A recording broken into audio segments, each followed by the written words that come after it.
From Washington, this is VOA News. A female accomplice in the French terrorist attacks is sought. North Korea offers a moratorium. I'm Vincent Bruce, reporting from Washington. Western media report the suspected female accomplice of the Islamists who carried out the terrorist attacks in France was in the Middle East at the time of those killings. According to Turkish intelligence officials, Hayat Boumeddiene entered Turkey on January 2nd and may have traveled on to Syria. French authorities initially suspected Boumeddiene was with her boyfriend, Amedy Coulibaly, when he killed 4 shoppers at a kosher market in Paris on Friday. Security forces have been conducting a massive search for the 26-year-old Boumeddiene, who was first thought to have escaped during the chaos when police stormed the market in an attempt to free hostages. Coulibaly was shot dead in an exchange of gunfire. North Korea says it is willing to declare a temporary moratorium on nuclear testing if the United States scraps plans for joint military maneuvers held annually with South Korea. The U.S. State Department, in a brief response Saturday, called the linking of possible nuclear testing with military drills, quote, an implicit threat.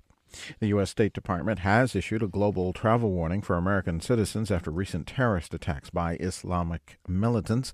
The State Department statement says kidnappings and hostage-taking involving U.S. citizens are becoming more prevalent. At least 16 people are reported killed in a bombing at a market in Maiduguri, the capital of Borno State in Nigeria. About 20 others are reported wounded. The bomb went off around midday, and some media reports say the blast may have been triggered by a 10-year-old girl. There was no immediate claim of responsibility. This is VOA News. In Somalia, security was tight across the capital for the meeting of the Intergovernmental Authority on Development, or IGAD, the first gathering of its type in decades focused on political and security progress made in Somalia, as well as the anticipated 2016 elections.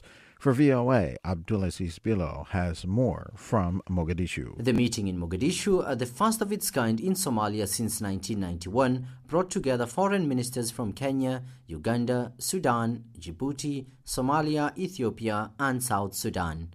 Ethiopian Foreign Minister Tedros Adhanom, who is the chairman of the IGAD Council of Ministers, praised Mogadishu's successful hosting of the IGAD summit. Our discussion focused on 3 areas. One is the Vision 2016. The second is on the security issue, security sector. And the third is on stabilization. Abdulaziz Bilo for VOA News, Mogadishu.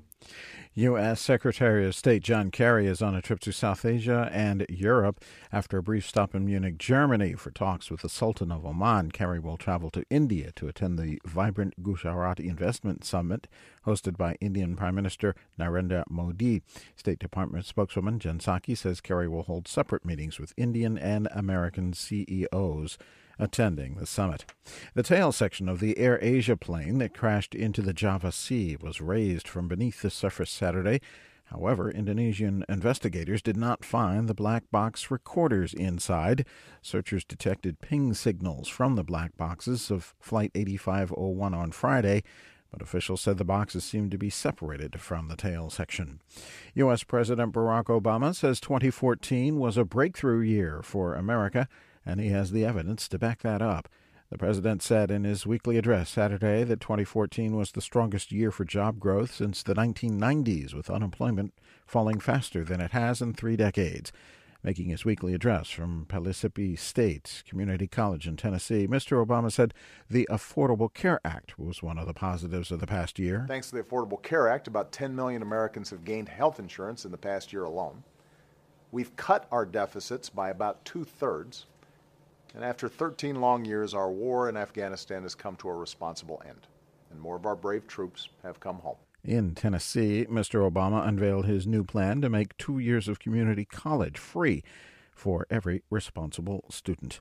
A huge rocket carried an unmanned supply ship loaded with cargo for the International Space Station into orbit on Saturday. The cargo capsule is expected to reach the space station on Monday. I'm Vincent Bruce, reporting from Washington. That's the latest world news from VOA.